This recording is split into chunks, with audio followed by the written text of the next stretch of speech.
ऐसी ही बेहतरीन कहानियाँ सुनने के लिए केपी नॉवल चैनल को लाइक, शेयर और सब्सक्राइब करें। आने वाली कहानियों के बारे में जानने के लिए हमारे टेलीग्राम से जुड़ें। लिंक डिस्क्रिप्शन में है। Talent awakening, draconic overlord of the apocalypse. अध्याय 111, तत्परता की आवश्यकता। रेन अस्थायी किले के प्रवेश द्वार पर खड़ा था। क्षितिज की ओर देखते हुए उसकी आंखें सिकुड़ी हुई थीं। उसके सामने बंजर भूमि का विशाल विस्तार फैला हुआ था, चांद की फीकी रोशनी से जगमगाता कठोर परिदृश्य।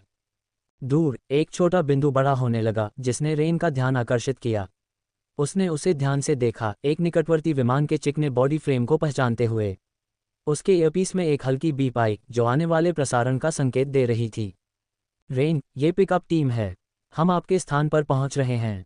5 मिनट में पहुंचने का अनुमान है, ईयरपीस के माध्यम से एक शांत महिला आवाज बोली। रेन ने खुद को सिर हिलाया, उसकी आंखें निकटवर्ती विमान से कभी नहीं हटीं। कॉपी करें, उसने उत्तर दिया। हम आपके लिए तैयार रहेंगे। वह किले के अंदर की ओर मुड़ा, जहां उसकी टीम के बाकी सदस्य रात के लिए बसने लगे थे। सभी सावधान रहें, रेन ने आवाज लगाई। उसका लहजा गंभीर था लेकिन कठोर नहीं था। पिकअप टीम आ रही है। जब तक मैं और कैप्टन बात करते हैं तब तक नजर रखना। हिरोशी ने दीवार के सामने अपनी जगह से देखा, उसकी आंखें थकान से आधी खुली हुई थीं। पहले से ही वे लूट पर अपना हाथ रखने के लिए उत्सुक होंगे। राजोग्रिन ने सहमति जताते हुए कहा और थोड़ा सहज होने के लिए हिल गया। आश्चर्यचकित नहीं, उसने एलिस्टर की तरफ देखा। उसने देखा कि वह अभी भी सो रहा था। टस्क, बच्चा गहरी नींद में सोता है। हालांकि आप उसे दोष नहीं दे सकते। मुझे यकीन है कि राक्षसों का शिकार करने के लिए एक पौराणिक ड्रेक को नियंत्रित करना किसी के लिए भी थकाऊ होगा, हिरोशी ने धीरे से खड़े होते हुए कहा। फिर रेन चला गया। जैसे जैसे विमान करीब आता गया, उसका पूरा ढांचा स्पष्ट होता गया। एक चिकना काला जहाज जो गति और दक्षता के लिए डिजाइन किया गया था, जिसके किनारे पर व्हाइट कॉमेट का प्रतीक था। किले के पास पहुंचते ही विमान की गति धीमी हो गई। इसका लैंडिंग गियर धीरे धीरे खुल रहा था। जमीन थोड़ी हिली, धूल के छोटे छोटे बादल उसके चारों ओर उड़ रहे थे। विमान के किनारे का हैच खुल गया और एक रैंप जमीन तक फैला हुआ था।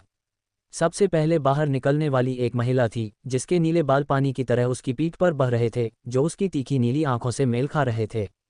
उसने सफ़ेद और काले रंग का तकनीकी सूट पहना था, जो गतिशीलता और सुरक्षा के लिए बनाया गया था। हालांकि वह रेन और अन्य लोगों के पहने हुए सूट जितना उन्नत नहीं था। रेन के पास पहुंचते समय वह आत्मविश्वास से भरी और शांत थी। वह सेराफिन थी, हार्वेस्टिंग टीम की लीडर, एक साधारण महिला जो बंजर भूमि में राक्षसों की आंतों को काटने के बजाय गिल्ड में वापस जाकर गेम खेलना पसंद करती थी। लेकिन उसकी बी रैंक प्रतिभा मूल्यांकनकर्ता ने उसे इस भूमिका के लिए एकदम सही बनाया। केवल एक मूर्ख ही शीर्ष गिल्ड से मिलने वाले प्रस्ताव को ठुकरा सकता है, जब व्यावहारिक रूप से कोई जोखिम शामिल न हो। रेन, उसने सिर हिलाकर अभिवादन किया। सेराफिन, रेन ने सिर हिलाकर उसे स्वीकार किया। तुम्हें देखकर अच्छा लगा। सेराफिन की नज़र किले और अंदर मौजूद टीम पर पड़ी और वे उनकी स्थिति का आकलन कर रहे थे। तुम्हारे लिए कुछ खाद्य आपूर्तियां, साथ ही कुछ सहनशक्ति औषधियां भी लाई हूं। मुझे यकीन है कि तुम लोग पहले ही बाहर निकल चुके हो, उसने विमान की ओर इशारा करते हुए कहा, जहां उसकी टीम द्वारा कुछ बक्से उतारे जा रहे थे। मुझे लगा कि इस तरह के दिन के बाद तुम्हें इसकी ज़रूरत होगी। रेन ने एक आह भरी, अपने थके हुए साथियों की ओर देखते हुए। तुम गलत नहीं हो, हमें ऊर्जा की ज़रूरत है। मैं वास्तव में कल बहुत सी अन्य चीज़ों में व्यस्त था, इसलिए मुझे हमारे लिए कुछ भी लाना याद नहीं रहा। रुको, सच में तुम सब लोगों में से कुछ भूल गए? सेराफिन ने अपने चेहरे पर एक भाव के साथ पूछा और दोनों हाथ जोड़ लिए। तुम इसे असंभव जैसा बना रहे हो। मैं भी इंसान हूँ, तुम्हें पता है, रेन ने कहा और अपने चश्मे को ठीक किया, जिससे वे चमक उठे और उसने थोड़ी शर्म से दूसरी ओर देखा। लगता है कुछ महत्वपूर्ण काम हुआ होगा जिसकी वजह से तुम भी कुछ चूक गए हो। उसने आह भरी। अच्छा, बंजर भूमि का तनाव तुम्हें परेशान कर रहा होगा। फिर वह रुकी, अपने जबड़े के नीचे हाथ रखकर उसने कहा, बंजर भूमि की बात करें तो तुम्हें क्या लगता है कि तुम और तुम्हारी टीम कल सुबह कितनी दूर तक जा सकती है? तुम जितने ज्यादा किल करोगे, अंकों में आगे रहने की हमारी संभावना उतनी ही बेहतर होगी। रेन ने उसके सवाल पर विचार किया। उसका दिमाग अगले दिन के लिए संभावित मार्गों और लक्ष्यों की योजना बना रहा था। हम बहुत आगे तक जा सकते हैं। एलिस्टर अपने दम पर सेक्टरों को संभालने के लिए काफ़ी शक्तिशाली साबित हुआ है, इसलिए मुझे यकीन है कि हम उस पर थोड़ा और भरोसा कर सकते हैं।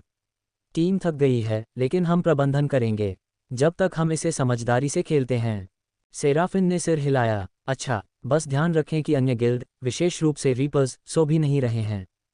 रेन की आंखें थोड़ी चौड़ी हो गईं। क्या वे अभी भी वहाँ हैं? सेराफिन ने उसे एक नुकीली नज़र से देखा। हाँ, वे वहाँ पूरी तरह से पागल हो रहे हैं। आप खुद जांच कर सकते हैं। आपके सूट के लाइव स्ट्रीम फंक्शन से आपको ये पता चल जाएगा कि बाकी सभी क्या कर रहे हैं। अपने मोड पर एक त्वरित क्लिक के साथ रेन ने अपने सूट पर लाइव स्ट्रीम को सक्रिय कर दिया, एक होलोग्राफिक डिस्प्ले पर फीड की एक श्रृंखला को प्रोजेक्ट किया। उसकी आंखें धाराओं के माध्यम से स्कैन करती थीं, युद्ध के दृश्य दिखाती थीं। ब्लू सील्स, बर्सिकर्स और रेड फीनिक्स भी अभी भी मैदान में थे और बंजर भूमि की भीड़ को चीरते हुए अपनी सीमाएं लंघ रहे थे। रेन ने धीमी सांस ली। वे वास्तव में पीछे नहीं हट रहे हैं। सेराफिन ने अपनी बाहें पार की। और यह और भी कठिन होने वाला है। खबर है कि गिल्ड मास्टर्स ने अभी तक छापे में शामिल भी नहीं हुए हैं। वे अभी भी शहर में वापस आ गए हैं, यूनियन प्रेसिडेंट के साथ किसी तरह की मीटिंग में व्यस्त हैं। उनके पहुंचते ही चीज़ें तेज़ी से आगे बढ़ेंगी। रेन का जबड़ा कस गया क्योंकि उसने उसकी बातों को समझा। तो हमने अभी शुरुआत ही देखी है। बिल्कुल, सुनिश्चित करें कि आपकी टीम इसके लिए तैयार है। जब वह बोल रही थी तो विमान से दो और आकृतियां उभरी, विस्फोटक जोड़ी, कोई और नहीं बल्कि एक्सल और ब्लिट्स। एक्सल बाहर निकलते हुए तुरंत ही चारों ओर पड़ी अनगिनत लाशों को देखा। उसने एक धीमी सीटी बजाई। लगता है कि तुम लोगों ने आज राक्षसों पर वाकई बहुत अच्छा काम किया है। ब्लिट्स, जो पीछे नहीं रहना चाहता था, मुस्कराते हुए बोला।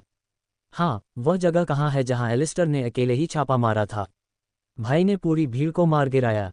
अध्याय 112, तात्कालिकता की आवश्यकता, भाग 2। एक्सल और ब्लिट्स को देखते ही रेन की भौहें ऊपर उठ गईं। उसकी आंखों में आश्चर्य था। तुम दोनों यहाँ क्या कर रहे हो? वे कटाई में मदद करने के लिए स्वेच्छा से आए हैं, सेराफिन ने उनमें से किसी के बोलने से पहले ही कहा। रेन ने आह भरी और सेराफिन और दो शरारती लोगों के बीच देखा। क्या अब तुम किसी को भी बंजर भूमि में जाने देते हो क्योंकि वे स्वेच्छा से आते हैं? सेराफिन ने कंधे उचका दिए। वे रेजोग्रिन की आक्रमण टीम का हिस्सा हैं, इसलिए लूट में उनका हाथ बटाना कोई बुरा विचार नहीं लगता। ब्लिट्स चीज़ों को और अधिक रोचक बनाना चाहता था। उसने रेन के पास जाकर एक चंचल सलामी दी। टीम लीडर, ब्लिट्स ड्यूटी के लिए रिपोर्ट कर रहा है। एक्सल पीछे नहीं रहना चाहता था। उसने भी ऐसा ही किया, लेकिन अधिक सहज तरीके से। हाँ, सोचा कि हम कार्रवाई देखने आएंगे। रेन ने अपने चश्मे को ठीक किया। उसके चेहरे पर एक विचारशील भाव था। तुम दोनों आखिरी लोग हो जिन्हें मैं आज यहाँ देखने की उम्मीद कर रहा था, लेकिन अब जब तुम यहाँ हो तो मुझे लगता है कि इसके बारे में कुछ नहीं किया जा सकता। ब्लिट्स की आंखें उत्साह से चमक उठीं। बहुत बढ़िया। तो एलिस्टर कहाँ गया?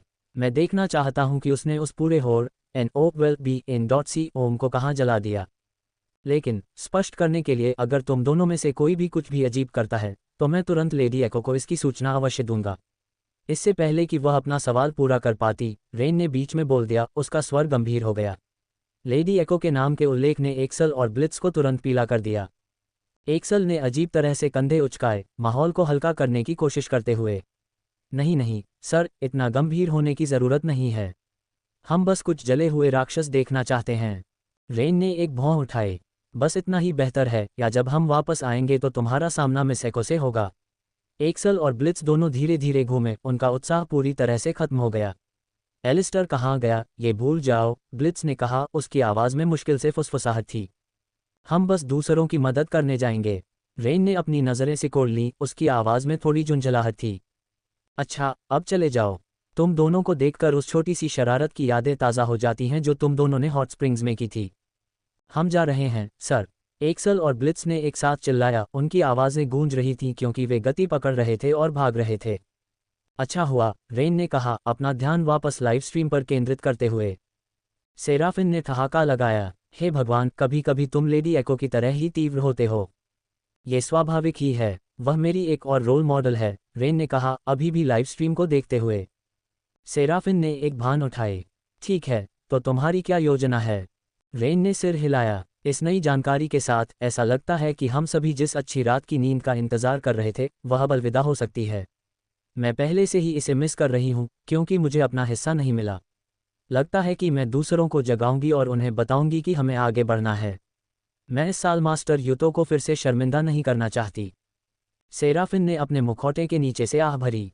मुझे खुशी है कि तुमने ये समझ लिया, इसलिए मैं अपनी टीम के बाकी सदस्यों के साथ कटाई में शामिल हो जाऊंगी।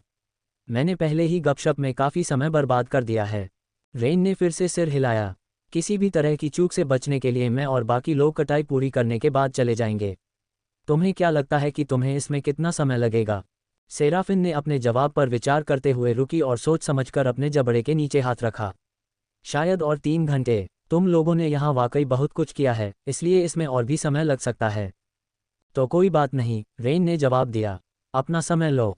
रेन ने अस्थायी किले की ओर रुख किया, उसकी आंखों में एक गहरी नज़र थी।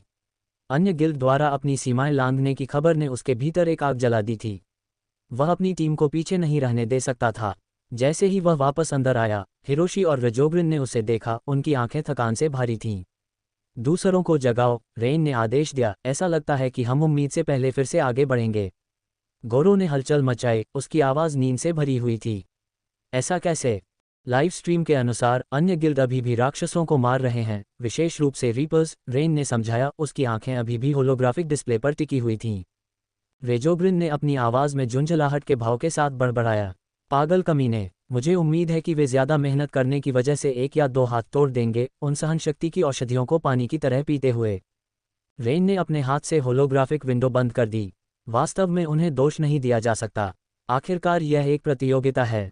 गोरो, जो उनकी आवाज़ों की आवाज़ से जाग गया था, धीरे धीरे उठा और खींचा। छोटी सी जगह में एक पॉप की आवाज़ गूंजी। लगता है कि हमें अपना काम पूरा करना है। रेजोग्रिन ने एक हल्की सी हंसी निकाली, उसकी आंखें आधी बंद थीं। तुम जल्दी उठ गए, बड़े आदमी। लगता है तुम भी कुछ एक्शन करना चाहते हो।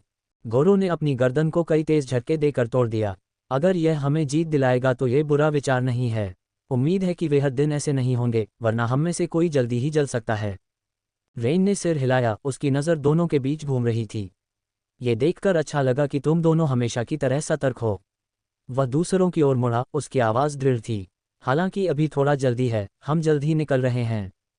जब टीम अपनी यात्रा फिर से शुरू करने के लिए तैयार हुई, तो सेराफिन और उसकी टीम ने जितनी जल्दी हो सके उतनी जल्दी काम किया। राक्षसों की लाशों से मूल्यवान सामग्री को अलग किया। एक्सल और ब्लिट्स ने अपनी बात रखने का फैसला करते हुए राक्षसों को अलग करने में मदद की और कोई परेशानी नहीं पैदा की। जैसा कि सेराफिन ने भविष्यवाणी की थी, उसकी टीम ने 3 घंटे में अपना काम पूरा कर लिया। उन्होंने एकत्रित सामग्री को विमान में लोड किया। वे सभी थके हुए थे, लेकिन अच्छी तरह से किए गए काम पर गर्व महसूस कर रहे थे। रेन ने कैडा से संपर्क किया। कैडा, उठो, हम आगे बढ़ रहे हैं। एक पल बाद कैडा की नींद भरी आवाज़ संचार के माध्यम से आई। अब समय हो गया है। योजना बदल दी है, रेन ने जवाब दिया। हम अब आगे बढ़ रहे हैं। कैडा ने अपनी बाहें फैलाते हुए जोर से जम्हाई ली। तुम मुझे अभी क्यों जगा रहे हो? मुझे लगा कि हमारे पास अभी कुछ घंटे और हैं। योजना बदल रही है, हम अगले सेक्टर के लिए तुरंत निकलेंगे, रेन ने समझाया। लेकिन उससे पहले, हमें जाने से पहले कुछ खाने की ज़रूरत है। कैडा ने एक पल के लिए इस पर विचार किया। क्या सेराफिन इस बार कोई बड़ा लैंड ट्रांसपोर्ट लेकर आए है? गाड़ी चलाते समय थोड़ी नींद लेना अच्छा रहेगा। अध्याय 113, प्रतिद्वंद्वी से सीखना। आवश्यक वस्तुओं की आपूर्ति आमतौर पर तब की जाती थी जब गिल्ड आसपास के राक्षसों से क्षेत्र को साफ कर देता था और परिधि को सुरक्षित कर लेता था। ऐसा इसलिए किया जाता था क्योंकि अगर विमान से अपने परिवहन को उतारने की प्रक्रिया के दौरान अचानक राक्षसों के हमले का सामना करना पड़ता, तो वे मूल्यवान आपूर्ति खोने का जोखिम उठाते और संभावित रूप से अधिक हताहतों का सामना करते। इसलिए ये निर्णय लिया गया कि पिकअप टीम क्षेत्र को साफ करने के बाद अपनी आपूर्ति के साथ आएगी, ताकि आपूर्ति को उतारने और राक्षसों के हमलों के कम जोखिम के साथ संसाधनों की कटाई के लिए एक सुरक्षित वातावरण सुनिश्चित हो सके। रेन ने सोच समझकर अपने जबड़े के नीचे हाथ रखा। मुझे यकीन नहीं है कि मैंने वहां एक बड़ा ट्रक देखा है या नहीं। मैं लाइव स्ट्रीम पर ध्यान केंद्रित कर रहा था, इसलिए मैंने वास्तव में जांच नहीं की। कैडा ने एक लंबी सांस ली। तो मुझे खुद ही इसकी जांच करनी होगी। उसने अपनी तरफ देखा और एलिस्टर को देखा, जो अभी भी गहरी नींद में था। उसने उसके कंधे को धीरे से थपथपाया। एलिस्टर, उठो, खाने का समय हो गया है। कोई जवाब नहीं। एक पल की खामोशी बीत गई, क्योंकि सभी एलिस्टर को घूर रहे थे। कैडा ने फिर से उसके कंधे पर थपथपाया, इस बार ज्यादा जोर से। उठो और चमको। फिर भी कोई जवाब नहीं। राजोग्रिन ने भौहें उठाईं। क्या वह मर गया है? हिरोशी ने अपना सिर राजोग्रिन की ओर घुमाया। मुझे पता है कि तुम्हें वह बच्चा पसंद नहीं है, लेकिन तुम्हें उसकी मौत की कामना करने की जरूरत नहीं है। राजोग्रिन ने कंधे उचकाए, उसके कंधे थोड़े ऊपर उठे। ये सिर्फ एक सवाल था। इस पर इतना हंगामा मत करो। हिरोशी के जवाब देने से पहले रेन बोल पड़ा। वह ठीक है। उसका सूट अभी भी उसके जीवन के संकेत दिखा रहा है। वह बस थक गया होगा, बस इतना ही। गोरो ने एलिस्टर की ओर इशारा किया। तो क्या हमें उसे यहाँ छोड़ देना चाहिए ताकि वह खाना खा सके? रेन ने अपना सिर हिलाया। नहीं, उसे अपने साथ रखना ही सबसे अच्छा है। हम नहीं जानते कि बंजर भूमि हमें क्या आश्चर्य दे सकती है। कैदा ने अपनी बाहें पार कर लीं। अच्छा है, लेकिन उसे कौन ले जाएगा? राजोग्रिन, गोरो, हिरोशी और रेक्स ने एक दूसरे को जल्दी से देखा। रेन ने अपना चश्मा ठीक किया। राज़ोग्रिन ये करेगा। राज़ोग्रिन ने उपहास किया, बिल्कुल नहीं, जब तक कि आप यह नहीं सुनना चाहते कि वह गलती से फिसल गया और अपनी पीठ के बल फर्श पर गिर गया। हिरोशी ने अपनी आंखें घुमाईं। तुम ऐसा कह रहे हो जैसे हम सब ने जो कवच पहना है वह कागज़ का बना है। राज़ोग्रिन ने अपने मुखौटे के नीचे मुस्कुराते हुए कहा, चूंकि तुम इतने आश्वस्त हो तो तुम ही क्यों नहीं इसे करने वाले हो। हिरोशी ने राज़ोग्रिन को घूरते हुए अपना दाहिना हाथ उसकी ओर इशारा किया। अरे, ये काम किसी और को सौंपना है, ये गैर जिम्मेदाराना है। राज़ोग्रिन मुस्कुराया, चूंकि तुम इतने जिम्मेदार हो तो तुम ऐसा क्यों नहीं करते। हिरोशी ने अपनी बाहें पार कर लीं। अरे, मेरे शब्दों का मेरे खिलाफ इस्तेमाल मत करो, इसे धोखा कहते हैं। रेन ने आह भरी, उनकी बहस को बीच में ही रोक दिया। वह एलिस्टर के पास गया और उसे धीरे से जमीन से उठाया। वह ऐसा नहीं दिखता, लेकिन वह वास्तव में बहुत भारी है। रेन ने एलिस्टर को अपने कंधे पर उठाते हुए गुर्राहट की। युवक का वजन उसके आकार के हिसाब से बहुत ज्यादा था। बिना एक और शब्द कहे वह मुड़ा और अस्थायी किले से बाहर निकलने लगा, जिससे राज़ोग्रिन और हिरोशी एक दूसरे को देखने लगे और चुपचाप दोषी महसूस करने लगे। केलिन और अलेक्सी ने एक दूसरे पर तेजी से हमला किया, उनकी तलवारें बिजली की तरह चमक रही थीं। युद्ध का मैदान उनके चारों ओर धुंधला हो गया। दोनों योद्धा दूरी कम करते हुए प्रकाश और छाया की लकीर बन गए। केलिन की आंखें अलेक्सी पर टिकी थीं, उसके शरीर की हर मांसपेशी तनावग्रस्त और तैयार थी। उनकी तलवारें एक दूसरे से टकराने वाली थीं। प्रभाव की ताकत ने जमीन के माध्यम से एक शॉकवेव भेजी। जब ब्लेड एक दूसरे के खिलाफ जमीन पर गिरे तो चिंगारी उड़ी, उनके चारों ओर बैंगनी बिजली चमक रही थी। कैलन ने अपने दांत पीसते हुए आगे की ओर धक्का दिया, लेकिन अलेक्सी मजबूत था। उसने अपनी कलाई घुमाई, जिससे कैलन की तलवार एक तरफ हो गई और उसे एक कदम पीछे हटने के लिए मजबूर होना पड़ा। केलन को संभलने का एक पल भी नहीं देते हुए अलेक्सी ने केलन के मध्य भाग पर एक तेज वार किया। केलन मुश्किल से बचाव कर पाया, उसकी तलवार उसकी पकड़ में हिल रही थी और उसे फिर से पीछे धकेला जा रहा था। उसके जूते जमीन पर फिसल रहे थे, धूल उड़ा रहे थे और वह अपना संतुलन बनाए रखने के लिए संघर्ष कर रहा था। अलेक्सी ने बढ़त हासिल कर ली। वह आगे बढ़ा, उसकी तलवार हवा में कट रही थी। केलन ने एक तरफ चकमा दिया, उसका शरीर वार से बचने के लिए मुड़ गया, लेकिन अलेक्सी पहले से ही अपनी तलवार को घुमा रहा था, अपनी तलवार को एक ऊर्ध्वाधर चाप में नीचे ला रहा था। केलन ने ठीक समय पर अपनी तलवार उठाई। ब्लेड एक तेज आवाज के साथ टकराई, जिससे उसकी बाह में कंपन हुआ।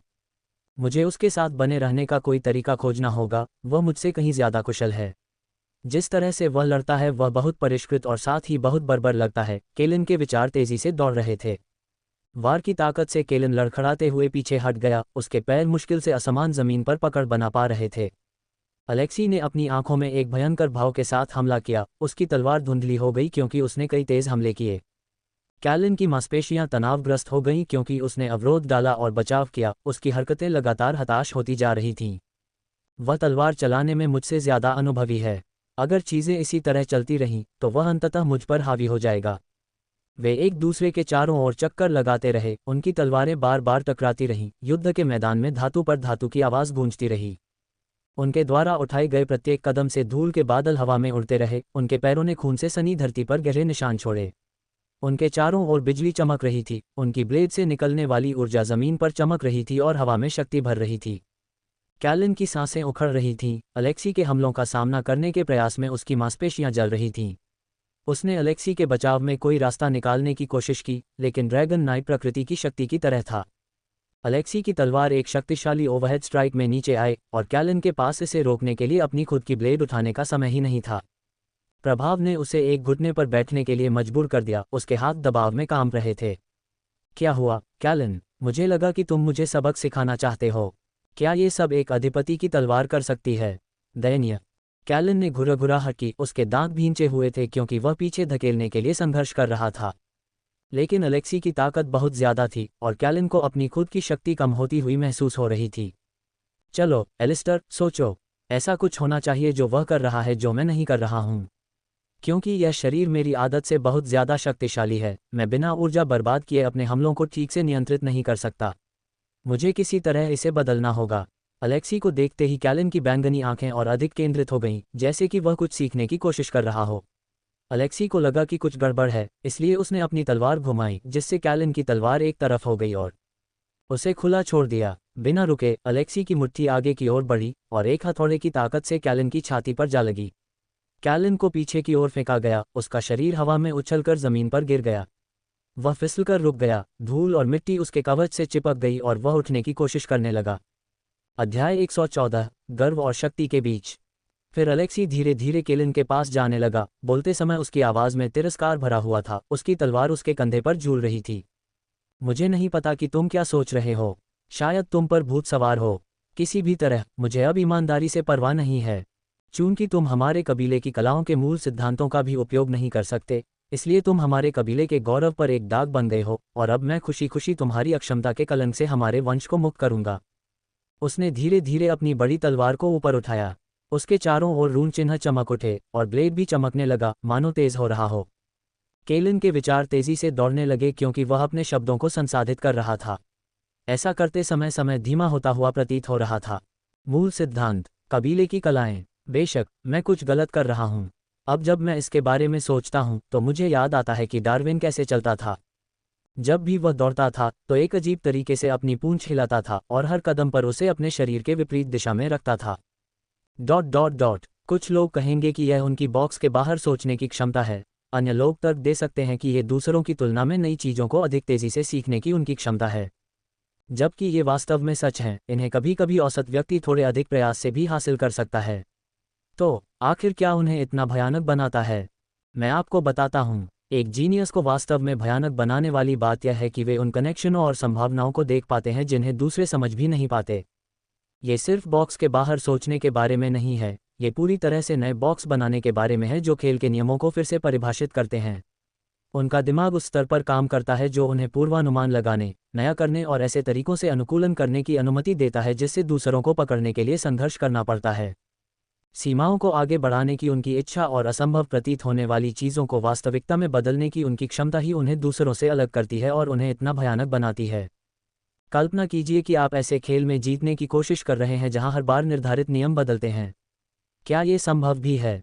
खैर, मान लीजिए कि एक जीनियस ऐसा कर सकता है और ऐसा करते समय वे इसे आसान बना देंगे। ... उन पलों में जब अलेक्सी की उतरती तलवार कैलिन के सिर को काटने से लगभग इंच भर दूर थी, कैलिन ने तेजी से अपना हाथ अपनी तलवार की ओर बढ़ाया जिसे उसने पहले गिरा दिया था। कैलिन की फैली हुई हथेली से बिजली की छोटी छोटी लहरें आती देखी जा सकती थीं, मानो वह दूर के हथियार से जुड़ने की कोशिश कर रहा हो। उसके हाथ के पीछे की ड्रैकोनिक शिखा चमक उठी, जिससे तलवार कंपन करने लगी। उसमें से बिजली की छोटी छोटी लहरें निकलने लगीं, मानो कैलिन के फैले हुए हाथ से आने वाली बिजली से जुड़ने की कोशिश कर रही हों। उनमें से कुछ बिजली से जुड़ गईं और फिर अचानक तेजी से तलवार जमीन से उड़ी और उसका हैंडल उसके हाथ में आ गया। तलवार पर लगे रन अब चमक रहे थे जैसे ब्लेड चमक रहा था। एक सेकंड के उस अंश में कैलिन घूम गया और अलेक्सी की तलवार का मुकाबला करने के लिए अपनी तलवार को आगे लाया। जब एक बहुत बड़ा शॉकवेव बना तो चिंगारी उड़ी जिससे धूल उड़ने लगी, उनके पैरों के नीचे फर्श में दरारें पड़ गईं और उनके चारों ओर बिजली चमकने लगी। अलेक्सी ने अपने दांत पीस लिए क्योंकि उसे पीछे धकेला जाने लगा, जबकि कैलिन धीरे धीरे अपने पैरों पर खड़ा हुआ। अलेक्सी इस घटना से क्रोधित था। उसके दृष्टिकोण से वह लड़ाई जिसे वह जीतने से कुछ इंच दूर था अब उसकी पहुंच से बाहर हो रही थी। ऐसा लग रहा था जैसे कैलिन उसके साथ खिलवाड़ कर रहा था। अपनी ताकत क्यों छिपाए और खुद को धकेले जाने दिया, केवल अंतिम क्षण में वापस लड़ने के लिए? क्या यह उस स्वामी के प्रभाव के कारण था जिसे उसने अपनी तलवार की शपथ दिलाई थी? क्या उसने ड्रैगन के रूप में अपना अभिमान त्याग दिया था, एक वीरता शून्य के रूप में? उसने अपना सर्वश्रेष्ठ क्यों नहीं दिया? अलेक्स को कुछ भी समझ में नहीं आ रहा था कि क्या हो रहा था। वह केवल इतना जानता था कि वह अपमानित महसूस कर रहा था। ये तथ्य कि केलिन ने उनकी लड़ाई में अपना सर्वश्रेष्ठ नहीं दिया, एक तलवारबाज के रूप में उसके अभिमान पर एक थप्पड़ की तरह लगा। उसे लगा जैसे उसे नीचा दिखाया जा रहा है और वह इसके लिए बर्दाश्त नहीं करेगा। केलिन, तुम्हारी हिम्मत कैसे हुई? तुम कौन सा खेल खेल रहे हो? क्या तुम नीचे देख रहे हो? अलेक्स के खत्म होने से पहले केलिन ने उसे बीच में रोकते हुए कहा, अब मैं समझ गया, इसे ड्रैगन क्रेस्ट कहा जाता है, जो किसी के वंश का प्रतीक है। अलेक्स उलझन में था कि उसने अब ऐसा कुछ क्यों कहा। तुम क्या हो? इससे पहले कि वह आगे कुछ पूछ पाता, केलिन ने एक कदम आगे बढ़ाया, उसे पीछे धकेलते हुए वह ऐसे बात करता रहा मानो वह अलेक्सी को सुन ही नहीं पा रहा हो। और जाहिर है, ये किसी की क्षमताओं को बढ़ाता है, मान संचार को बढ़ाकर और किसी की ड्रैकोनिक आभा का उपयोग करके उनकी रक्तरेखा क्षमता की विनाशकारी शक्ति को बढ़ाता है। मतलब, कोई अपनी शिखा का कितना अच्छा उपयोग कर सकता है और उसके पास कितना मान है, इस आधार पर वे सैद्धांतिक रूप से अपनी क्षमताओं को असीम रूप से बढ़ा सकते हैं। आकर्षक, अचानक ताकत के विस्फोट के साथ केलिन ने अपनी तलवार के एक जोरदार झटके से अलेक्सी को पीछे धकेल दिया।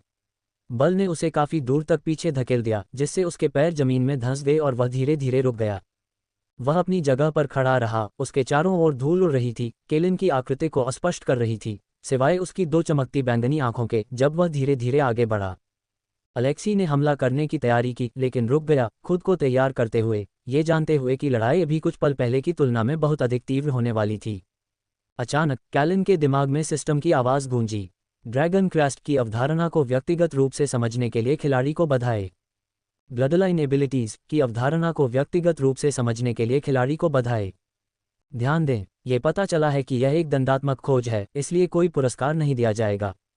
कैलिन ने अपने सिर में सिस्टम की आवाज़ सुनी, लेकिन इसे अनदेखा करना चुना। वह अपने सामने जो कुछ भी था, उस पर अधिक ध्यान केंद्रित कर रहा था। उसने एक आह भरी जो भाप के रूप में बाहर आए, उसका शरीर गर्म हो रहा था। एक पल पहले उसने जो किया था, उसका एक मामूली साइड इफेक्ट, फिर उसने कहा, एकमात्र समस्या यह है कि किसी भी अन्य चीज़ की तरह, इसके भी अपने नुकसान हैं। अतिरिक्त परिसंचरण के कारण शरीर धीरे धीरे अधिक गर्म हो सकता है, जिससे अंततः मैनाशिराएं फट सकती हैं। लेकिन शिखर के साथ, अब मैं अपनी शारीरिक क्षमताओं पर बेहतर नियंत्रण भी रखता हूँ। मतलब तुम किस बारे में बकवास कर रहे हो? अलेक्स ने गुस्से में चिल्लाते हुए उसे बीच में टोका। तुम्हें क्या हो गया है? क्या तुम पागल हो गए हो? क्या यही है पागलपन इक्वल्स पागलपन, समझदारी? क्या इससे वाकई कोई फर्क पड़ता है? जो मायने रखता है वह ये है कि आखिर में कौन खड़ा है। केलिन ने उसे बीच में टोकते हुए कहा, उसकी तीव्र निगाहें उसकी आत्मा को भेदती हुई लग रही थीं। अलेक्स को बहुत गुस्सा आ रहा था और वह फिर से बोलने ही वाला था कि केलिन ने कहा, तो अब चलो इसे फिर से आजमाते हैं। अध्याय 115, एक आवाज़। केलिन के विचार तेजी से दौड़ रहे थे। जैसे ही उसने युद्ध के लिए तैयार मुद्रा अपनाई, आगे की ओर झुक गया, उसका हाथ उसकी महान तलवार की मूठ को कस रहा था। पृथ्वी को पकड़ो, आगे झुको, अपने मन को प्रसारित करो। उसके पैरों के नीचे दरारें उभर आईं, क्योंकि उसके पैर की उंगलियों के पंजे जमीन में धंस गए। उसे मजबूती से जकड़ लिया और आगे छलांग लगाओ। उसी पल केलिन आगे बढ़ा, उसका शरीर धरती पर फैल गया और उसके चारों ओर बैंगनी बिजली चमकने लगी। उसकी छलांग के बल से उसके नीचे की जमीन हिल गई, जिससे उसके चलते समय पत्थर के टुकड़े उड़ गए। अलेक्स के ठीक सामने पहुंचकर उसने अपनी तलवार घुमाने के लिए क्षण भर के लिए रुका। अलेक्स के पास प्रतिक्रिया करने का समय ही नहीं था। उसके दृष्टिकोण से केलिन ने पलक झपकते ही दूरी कम कर दी।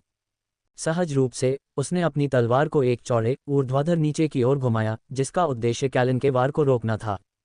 लेकिन कैलिन की गति बहुत अधिक थी। कैलिन के ब्लेड को सीधे मारने के बजाय अलेक्सी की तलवार खाली जगह या बल्कि एक प्रतिबिंब को काटती हुई प्रतीत हुई। उसकी आंखें चौंक कर चौड़ी हो गईं। क्या वह कहाँ चला गया? उसके विचार दौड़ रहे थे, क्योंकि वह उन पलों में अपने आसपास के वातावरण को देख रहा था। तुम पूरी तरह से खुले हो, उसके पीछे एक गहरी आवाज ने कहा। हालांकि यह स्पष्ट रूप से पास थी, क्योंकि जिस गति से वे यात्रा कर रहे थे, उसके कानों तक कोई भी आवाज पहुंचने में कुछ और सेकंड लगेंगे। उसने तुरंत पहचान लिया कि यह कैलिन था। अलेक्सी ने अपने पीछे देखा, जहां से आवाज आ रही थी। उसकी नज़र कैलिन पर पड़ी, जो पहले से ही पीछे की ओर झुका हुआ था, हमला करने के लिए तैयार था। अलेक्सी जवाबी हमला करना चाहता था, लेकिन उसके पहले के झटके की गति ने उसे थोड़ा आगे बढ़ा दिया। केलिन की आंखें सिकुड़ गईं जब उसने अपनी तलवार पर अपनी पकड़ को समायोजित किया, उसे उल्टी पकड़ में बदल दिया। उसका बायां पैर जमीन पर मजबूती से टिका हुआ था और अपने कूल्हों को तेजी से मोड़ते हुए उसने ब्लेड को अलेक्सी के खुले हुए हिस्से पर तिरछे वार में नीचे लाया। Dot dot dot. ब्लेड हवा में सीटी बजाते हुए एक धुंधली चाल में आगे बढ़ा। अलेक्सी मुश्किल से अपनी तलवार को समय पर वापस लाने में कामयाब रहा। उसने जोर से वार को रोका। प्रभाव ने हवा में एक शॉकवेव भेजी। बल ने अलेक्सी को कई फीट पीछे धकेल दिया। उसके जूते पत्थर के फर्श पर खांचे बना रहे थे।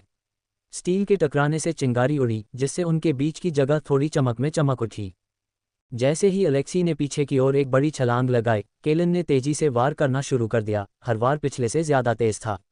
उसकी तलवार हवा में घातक चापों में कतती हुई आगे बढ़ी। अलेक्सी के मध्य भाग पर क्षैतिज वार, उसकी भुजाओं को निशाना बनाते हुए ऊपर की ओर वार, और उसके कवच को भेदने के लिए तेज चुभने वाले वार।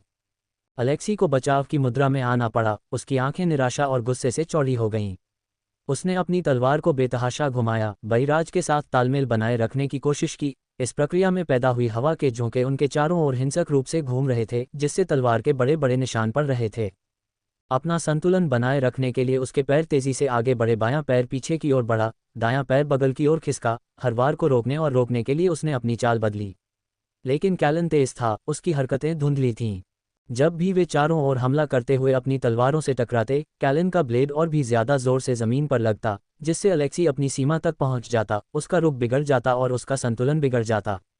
एक समय पर कैलन ने नीचे की ओर वार करने का नाटक किया, जिससे अलेक्सी ने बचाव में अपनी तलवार को ऊपर उठा लिया।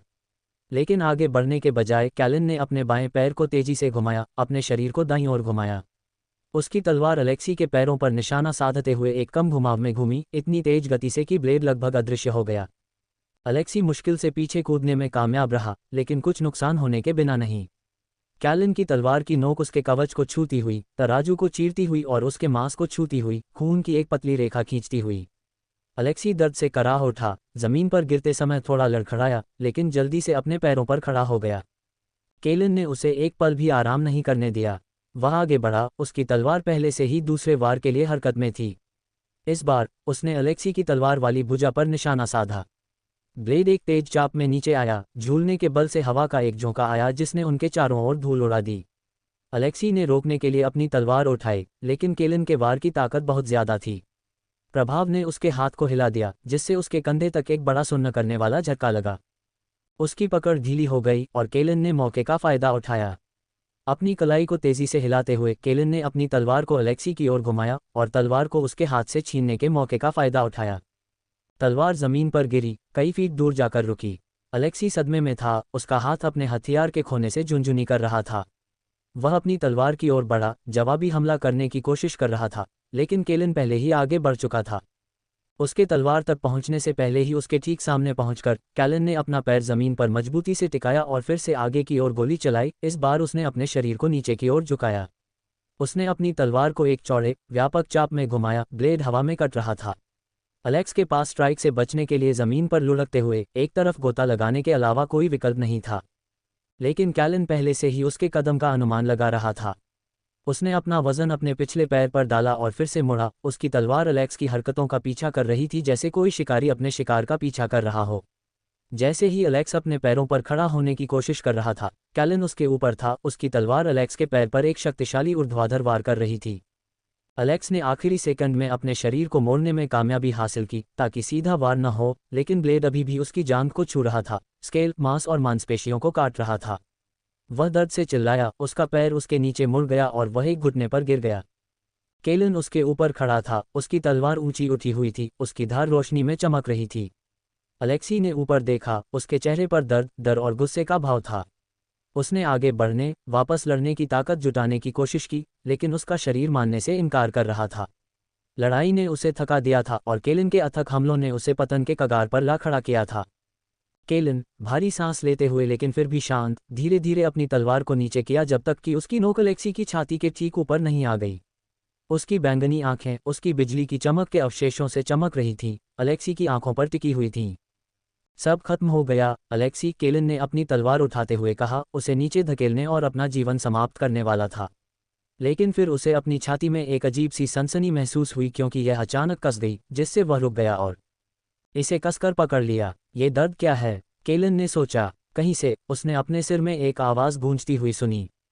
निश्चित रूप से सिस्टम से संबंधित नहीं थी। यह उसकी गलती नहीं है, वह तो बस एक बच्चा है। वह हर चीज़ के लिए मुझे दोषी ठहराता है, क्योंकि वह अभी भी जो हुआ उसकी सच्चाई का सामना करने के लिए तैयार नहीं है। दर्द उसके लिए बहुत ज़्यादा होगा। वह मुझसे नफरत कर सकता है क्योंकि वह जो मानता है वह सच है, लेकिन मैं उससे नफरत नहीं करूंगा, यही एक बड़ा भाई करेगा। आवाज़ कैलन की थी, जो उस शरीर का मूल मालिक था जिसमें अब एलिस्टर का दिमाग रहता था। शब्द ऐसे नहीं लग रहे थे जैसे वे उस पर निर्देशित थे, बल्कि ऐसा लग रहा था जैसे वे कैलन के अपने विचार थे। एलिस्टर के कैलन के रूप में समय के बाद पहली बार शरीर और मुंह उसकी इच्छा के बिना हिल रहे थे। मैं इसे अभी खत्म कर सकता था, कैलन ने कहा, लेकिन मैं नहीं करूंगा। ये तुम्हारे हारने के साथ खत्म होगा, मरने के साथ नहीं। इससे सीखो, अलेक्सी। गर्व और अहंकार के बीच का अंतर सीखो। मेरे स्वामी, हम सभी को अपनी सुरक्षा घेरे में एकजुट करेंगे और हमें किसी भी चीज़ की चिंता नहीं करनी पड़ेगी, यहाँ तक कि अंधेरे की भी नहीं। ये कहते हुए कैलन पीछे हट गया, अपनी तलवार वापस खींच ली और अलेक्सी को जमीन पर गिर जाने दिया, अपने घायल पैर को पकड़कर। लड़ाई खत्म हो गई थी। अध्याय 116 वापसी। कैलन ने एक कदम पीछे हटते हुए अपनी तलवार को बगल में टिका दिया और अलेक्स को देखा, जो अपने घायल पैर के दर्द के बावजूद अपना संयम बनाए रखने के लिए संघर्ष कर रहा था। अपने स्वामी से कहो, कैलन ने शुरू किया। उद्धरण चिन्ह ... कि जब भी वह तैयार हो वह हमारे साथ शामिल हो सकता है, लेकिन पहले उसे उस व्यक्ति के सामने झुकना होगा जो अधिपति बनेगा। जब हम सब सुरक्षित रूप से एक साथ रह सकते हैं तो इस तरह की बेमतलब लड़ाई का कोई मतलब नहीं है। अलेक्स ने अपने दांत पीस लिए, उसकी आंखें गुस्से से जल रही थीं। कभी नहीं, उसने थूका। केलिन ने आह भरी, उसकी आंखों में निराशा की झलक दिखाई दी। अफसोस, तो मैं इसे जितनी बार ज़रूरत होगी उतनी बार करूंगा, और उम्मीद मत करना कि जब हम अगली बार मिलेंगे तो मैं तुम्हें छोड़ दूंगा। जैसे ही केलिन चलने के लिए मुड़ा, अलेक्स का गुस्सा बढ़ गया। अचानक से वह चिल्लाया, मुझे तुम्हारी दया की ज़रूरत नहीं है। यह आखिरी चीज़ है जो मैं तुम्हारे जैसे काय से चाहता हूँ जो भाग गया और पिता को मरने के लिए छोड़ दिया। कैलन अपनी जगह पर रुक गया, उसकी पीठ अभी भी अलेक्सी की ओर थी। धीरे धीरे उसने अपने कंधे पर देखा, उसकी अभिव्यक्ति उसके हेलमेट के पीछे छिपी हुई थी। उनके बीच की हवा भारी थी, मानो युद्ध का मैदान खुद कैलन की प्रतिक्रिया का इंतजार कर रहा हो। फिर कैलन ने कहा, अलविदा अलेक्सी, अपने स्वामी के पास वापस जाओ और उसे याद दिलाओ पिछला अधिपति हम सभी में सबसे शक्तिशाली अंधेरे में गिर गया था। केवल मूर्ख ही निश्चित विनाश को देखता है और सीधे हमला करता है। उसे अपना सिर झुका लेना चाहिए जबकि वह अभी भी उसके कंधों पर टिका हुआ है, क्योंकि जब अंततः अंधेरा आएगा तो जो पहले ही हो चुका है उसे वापस नहीं किया जा सकता है। उन शब्दों के साथ कैलन पूरी तरह से अलेक्सी से दूर हो गया, उसके भारी कदम युद्ध के मैदान में गूंज रहे थे। हर कदम एक अध्याय के समापन जैसा लग रहा था, एक चेतावनी का अंत जो सिर्फ अलेक्सी को ही नहीं बल्कि उन सभी को दी गई थी जो आने वाली चुनौती का सामना करने के लिए खड़े थे। अलेक्सी अभी भी घुटनों के बल पर अपनी मुट्ठियां भींचे हुए था जब तक कि उसके पो सफेद नहीं हो गए। उसके पैर में दर्द अब उसके अंदर जल रहे क्रोध की तुलना में एक सुस्त धड़कन बन गया। केलिन के शब्द उसके दिमाग में गूंज रहे थे, उसके गुस्से की आग को और भड़का रहे थे। वह फिर से चिल्लाना चाहता था, उसे और अपमानित करना चाहता था, लेकिन जो कहा गया था, जो निहित था, उसने उसे बोलने में असमर्थ बना दिया। वह बस देखता रहा कि कैसे केलिन का आकार दूरी में छोटा होता जा रहा था, उसका दिल उसकी छाती में धड़क रहा था, क्रोध और भय का मिश्रण उसके अंदर मरोड़ रहा था। अलेक्सी जानता था कि केलिन सही था, अंदर से वह उसके शब्दों में सच्चाई को समझता था। अधिपति खुद गिर गया, वह और उसके सर्वोच्च सेनापतियों के पास कोई मौका नहीं था, तो उनके पास उत्तराधिकारियों के पास क्या मौका था? निस्संदेह ये बहुत कम था, लेकिन वे संभवतः पीछे मुड़कर भाग नहीं सकते थे। समय आने पर वे अपने पूर्वजों का सामना कैसे कर पाएंगे? इसलिए उन्हें उम्मीद थी कि शायद अगर दूसरा वारिस विरासत प्राप्त कर लेता है तो उसे अंततः रेस्ट्रेट द्वारा उनके संकट के समय में चुना जा सकता है। थोड़ी देर चलने के बाद एलिस्टर को लगा कि केलिन का उसके शरीर पर नियंत्रण खत्म हो गया है। उसने पलकें झपकाईं, उसका दिमाग साफ हो गया क्योंकि वह एक बार फिर अपने आसपास के माहौल से अवगत हो गया। उसकी उंगलियां सहज रूप से मुड़ी हुई थीं, जैसे कि यह जांच रही हो कि क्या उसने फिर से नियंत्रण हासिल कर लिया है। तो यही है कि सिस्टम का उसकी आंखों के माध्यम से दुनिया का अनुभव करने का क्या मतलब था? क्या हम उसके शरीर को साझा कर रहे हैं? लेकिन फिर मुझे उसके कार्यों को प्रभावित करने की अनुमति क्यों है? क्या ये केवल कुछ बिंदुओं पर ही होगा या कुछ गड़बड़ है जिसे सिस्टम ने अभी तक नहीं खोजा है? इस विचार ने उसे परेशान कर दिया, लेकिन उसके पास इस पर विचार करने के लिए बहुत कम समय था। अचानक एक छाया ऊपर से गुजरी और एलिस्टर, अब केलिन, ने देखा कि ज़ेरन अपने ड्रैगन माउंट पर आसमान से उतर रहा है। प्राणी के शक्तिशाली पंखों ने हवा को हिला दिया, धूल उड़ाते हुए जैसे ही वे केलिन के पास उतरे। जनरल केलिन, ज़ेरन ने पुकारा, उसकी आवाज़ चिंता से भरी हुई थी। आप कैसे हैं? अलेक्सी के साथ वह लड़ाई, क्या आपने उसे खत्म कर दिया? केलिन रुक गया, उसका दिमाग अभी भी असली केलिन की मौजूदगी से आंशिक रूप से प्रभावित था। उसने एक पल के लिए ज़ेरन के सवाल पर विचार किया और फिर एक आह भरी और कहा, नहीं। ज़ेरन ने अपने ड्रैगन से उतरते हुए भौहें सिकुड़ीं।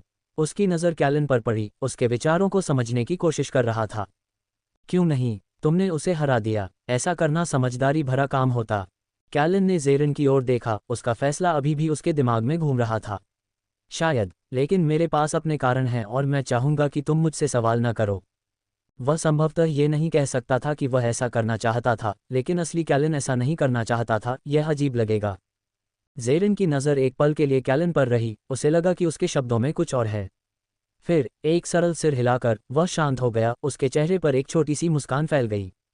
ठीक है जनरल, अपने आप को और अधिक समझाने की कोई ज़रूरत नहीं है। आप अभी भी एक टुकड़े में हैं और यही मायने रखता है। उसने युद्ध के मैदान के चारों ओर एक नज़र डाली, गिरे हुए सैनिकों और जानवरों के बिखरे हुए अवशेषों को देखा। ये दृश्य भयावह था, लेकिन उसकी नज़र जल्दी से केलिन पर चली गई। तुम वापस कैसे लौटोगे? तुम्हारा छोटा ड्रैगन माउंट युद्ध में मारा गया था, है न? अगर तुम चाहो तो हमारे सवारों में से किसी एक से सवारी ले सकते हो। या फिर उसने अपने खुद के माउंट की ओर इशारा किया। तुम मेरे माउंट पर सवारी कर सकते हो, मुझे कोई आपत्ति नहीं है। केलन ने ज़ेरन की ओर देखा, प्रस्ताव की सराहना करते हुए। धन्यवाद, उसने सिर हिलाते हुए कहा। बिना एक और शब्द कहे वह ज़ेरन के ड्रैगन के पास गया, फिर लगाम पकड़ते हुए सवार हो गया और काठी पर बैठ गया। ज़ेरन ने देखा कि केलन अब पूरी तरह से कमान में था, ड्रैगन को आसमान में ले जा रहा था। शक्तिशाली पंख नीचे की ओर धड़क रहे थे, उन्हें तेजी से जमीन से ऊपर उठा रहे थे। कुछ ही क्षणों में वे युद्ध के मैदान से ऊपर उड़ रहे थे, लड़ाई के अवशेष तेजी से नीचे सिकुड़ रहे थे। ज़ेरन थोड़ी देर और जमीन पर रहा और देखता रहा कि केलन बादलों में गायब हो गया। फिर उसने एक सांस छोड़ी, आसमान में सवारों में से एक की ओर हाथ हिलाया ताकि वे उसके पीछे चलने से पहले उसे उठा लें। केलन हवा में उड़ गया, ड्रैगन के शक्तिशाली पंख बादलों को चीरते हुए। जैसे जैसे युद्ध का मैदान धीरे धीरे उसके पीछे फीका पड़ता गया, ताहिद्रा ड्रैगनों के राज्य का नज़ारा धीरे धीरे नजर आने लगा। NOWELL-BEAK-JAN.COM ताहिद्रा ऊबड़ खाबड़ पहाड़ों और हरी भरी घाटियों का मिश्रण था, जहां हर आकार और साइज के ड्रैगन अपना घर बनाते थे। ऊपर आसमान छोटे ड्रैगनों से भरा हुआ था जो चारों ओर उड़ रहे थे। जमीन पर ड्रैगन के परिजन अपने दैनिक जीवन में व्यस्त थे। जैसे ही केलन और उसका ड्रैगन माउंट भव्य शहर के पास पहुंचा, ताहिद्रा के विशाल किले नजर आने लगे। यह अद्भुत है, उसने सोचा। उसके लिए एलिस्टर, ये पहली बार था जब उसने इतने भव्य शहर को देखा था। इसमें कोई आकर्षक होलोग्राफिक बिलबोर्ड नहीं था, लेकिन ये जीवन से भरा हुआ लग रहा था और धीरे धीरे डूबते सूरज की किरणों में जीवंत हो रहा था। शहर देखने लायक था, इसकी इमारतें सफ़ेद पत्थर के क्वार्ट्ज और सोने से बनी थीं, जिन्हें खूबसूरत नक्काशी के साथ डिज़ाइन किया गया था जो सदियों से यहाँ शासन करने वाले ड्रैगन अधिपतियों के समृद्ध इतिहास को प्रदर्शित करती थीं। इस सब के केंद्र में भव्य गढ़ था, सत्ता की सीट जहाँ राज्य के पहले वारिस और स्वामी हेजिरियन अपने आगमन की प्रतीक्षा कर रहे थे। जैसे ही वे शहर की मुख्य सड़क के पास नीचे की ओर उड़े, एलिस्टर ने नीचे की गतिविधि को देखा। ड्रैगन के परिजन सड़कों पर चले, उनकी आंखें कभी कभी आसमान की ओर मुड़ जाती थीं क्योंकि ड्रैगन सवार ऊपर से गुजरते थे। सड़कें व्यापार, बातचीत और कभी कभी ड्रैगन की दहाड़ की आवाज़ से जीवंत थीं। ड्रैगन के परिजनों में से एक छोटी बच्ची अपनी माँ का हाथ खींच रही थी, उसकी आंखें चौड़ी हो गई थीं क्योंकि वह केलन के ड्रैगन को उड़ते हुए देख रही थी। देखो माँ, सवार वापस आ गए हैं। माँ ने अपने बच्चे की ओर मुस्कुराकर देखा, फिर आसमान की ओर देखा, उसका चेहरा नरम पड़ गया। हाँ, वे हैं। अध्याय 117 वापसी भाग 2। केलन ने ड्रैगन को धीरे धीरे नीचे उतरने के लिए निर्देशित किया। जैसे जैसे वे जमीन के पास पहुंचे, उसके पंख धीरे धीरे पीछे हटते गए। ड्रैगन का शक्तिशाली शरीर सड़कों से गुजरता रहा जब तक कि वे भव्य गढ़ के पास एक विशाल प्रांगण में नहीं पहुंच गए। प्रांगण पत्थर की पर्चियों पर आराम कर रहे ड्रैगन और ड्रैगन के परिजनों से भरा हुआ था। जैसे ही केलन का ड्रैगन नीचे उतरा, उसके उतरने की आवाज़ पत्थर के माध्यम से गूंज उठी। ड्रैगन के परिजनों ने अपने कामों को रोककर ऊपर देखा, कुछ ने सवार को पहचानते हुए सम्मान में सिर हिलाया। केलन आसानी से उतरा, उसके बख्तरबंद जूते पॉलिश किए गए पत्थर के फर्श पर क्लिक करते हुए उतरे। उसने ड्रैगन को थपथपाने के लिए एक पल लिया, लगाम पास के एक परिचारक को सौंपने से पहले अपना धन्यवाद दिखाया, जिसने ड्रैगन को देखभाल के लिए ले जाने से पहले झुककर प्रणाम किया। एलिस्टर ने फिर से शरीर पर नियंत्रण खोते हुए देखा। इस समय मुझे यकीन है कि यह कुछ ऐसा है जिसके बारे में सिस्टम को पता नहीं है, एलिस्टर ने केलन के मन में सोचा। भव्य गढ़ उसके सामने खड़ा था, इसकी ऊंची संरचना और अद्भुत दीवारें ड्रैगन अधिपतियों की शक्ति और विरासत का प्रमाण थीं। केलन ने उसकी ओर अपना रास्ता बनाया, उसके कदम धीरे धीरे गूंज रहे थे, उसका ध्यान अब आगे के कार्य पर था, अपने स्वामी को रिपोर्ट करना। यह एक विशाल महल जैसा है, हालांकि इसे बस इतना ही कहना लगभग अपमान होगा, एलिस्टर ने सोचा, क्योंकि उसने केलन की आंखों के माध्यम से चमत्कार को देखा। जैसे ही वह पास पहुंचा, गढ़ के विशाल द्वार खुल गए। ड्रैगन नाइट गार्ड सावधान खड़े थे। केलन ने उन्हें सिर हिलाया और उन्होंने सलामी के साथ जवाब दिया। अंदर गढ़ की भव्यता और भी अधिक दिखाई दे रही थी। दीवारें पूरे इतिहास में ड्रैगन लॉर्ड्स की पौराणिक लड़ाइयों और विजयों को दर्शाती नक्काशी से ढकी हुई थीं। मशालें टिमटिमा रही थीं, जो केलन के चलने पर पत्थर के गलियारों के साथ लंबी छाया डाल रही थीं। वह अन्य सवारों और ड्रैगन के परिजनों के पास से गुजरा, जिनमें से सभी ने सम्मानपूर्वक एक तरफ कदम बढ़ाया क्योंकि वह गढ़ में गहराई तक जा रहा था। हवा धूप की हल्की सुगंध और बाहर पहाड़ों से ड्रैगन की दहाड़ की दूर की प्रतिध्वनि से भरी हुई थी। अंत में केलन सिंहासन कक्ष के दरवाजे पर पहुंच गया। ड्रैगन लॉर्ड्स के प्रतीकों के साथ नाजुक ढंग से उकेरे गए दो विशाल दरवाजे उसके सामने खड़े थे। वहां तैनात पहरेदारों ने दरवाजे खोले, जिससे अंदर का विशाल हॉल दिखाई दिया। सिंहासन कक्ष देखने लायक था, इसकी ऊंची छतें विशाल सुनहरे खंभों द्वारा समर्थित थीं जो ड्रैगन की तरह उकेरे गए थे। हॉल के दूर छोर पर ताहिद्रा के पहले वारिस और स्वामी हेजिरियन का सिंहासन था। सिंहासन खुद चमचमाते काले पत्थर से बना था, जिसके चारों ओर सोना जड़ा हुआ था और चमकते लाल रत्न जड़े हुए थे जो ड्रैगन के दिल की तरह धड़क रहे थे। उसके पास इतनी शक्तिशाली आभा है। सिस्टम ने उसे कमजोर क्यों कहा? मैं पूरी तरह से निश्चित नहीं हो सकता, लेकिन मुझे यकीन है कि वह केलन से ज्यादा शक्तिशाली है। हजीरियन सिंहासन पर बैठा, उसकी उपस्थिति ने ध्यान आकर्षित किया। उसकी आंखें गहरे पिघले हुए सोने की तरह और उसके बाल चांदी के रंग के एक काले रंग के स्ट्रैंड के साथ उसकी खोपड़ी के दोनों तरफ से एक जोड़ी सुंदर ढंग से घुमावदार सुनहरे सींग निकले जो ऊपर की ओर मुड़े हुए थे। कमरे के दोनों तरफ उसके सेनापति खड़े थे, एक तरफ 5 और दूसरी तरफ 4, वह जगह जहां केलन को होना चाहिए। हजीरियन ने केलन के पास आते हुए देखा। कमरा शांत था, थोड़ा ज्यादा शांत।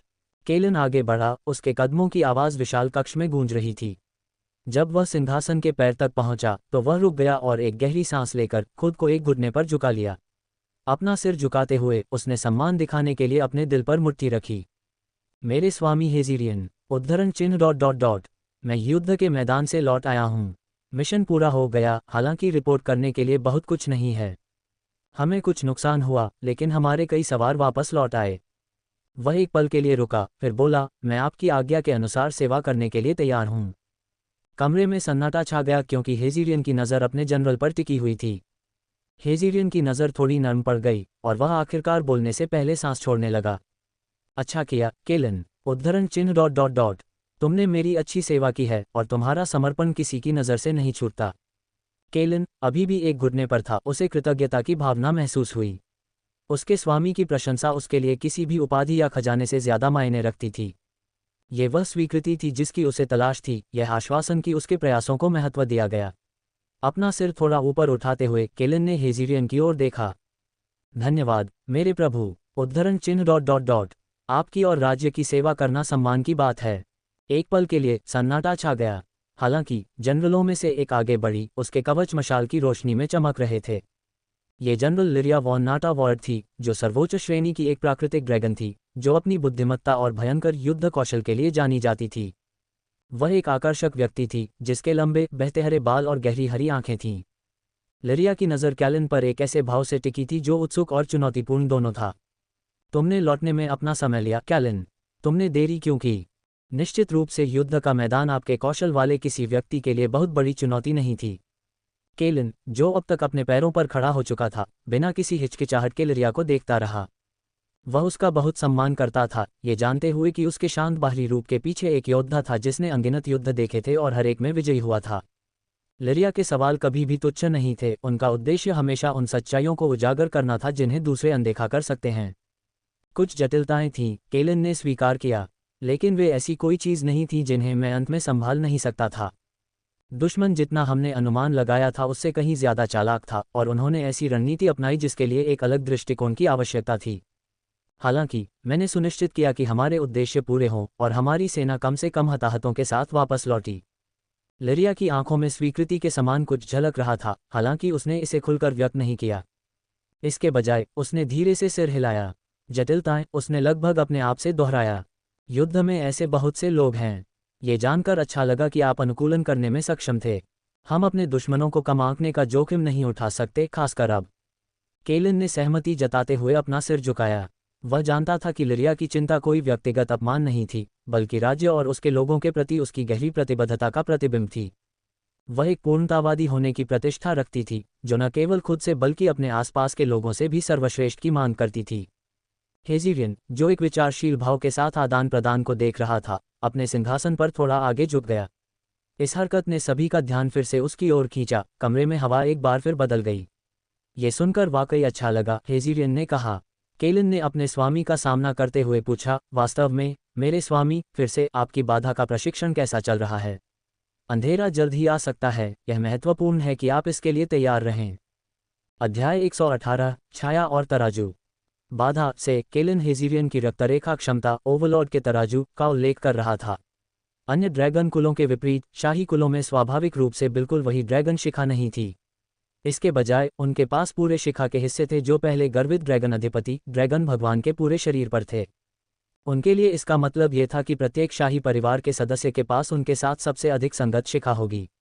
हालांकि एक शाही परिवार के सदस्य के लिए एक ही समय में एक से अधिक शिखाओं के साथ पैदा होना असंभव नहीं था, जैसा कि दूसरे वारिस के मामले में था, जिसके शरीर पर 3 शिखाएं थीं। हालांकि ऐसे मामले भी थे जहां एक शिखा के साथ पैदा हुए सदस्य ने बाद में दूसरे को जगाया। ड्रैगन के इतिहास में ऐसे उदाहरण एक हाथ की उंगलियों पर गिने जा सकते हैं। हेजिरियन की अभिव्यक्ति थोड़ी बदल गई, जैसे कि सवाल ने उसे कुछ हद तक परेशान कर दिया हो।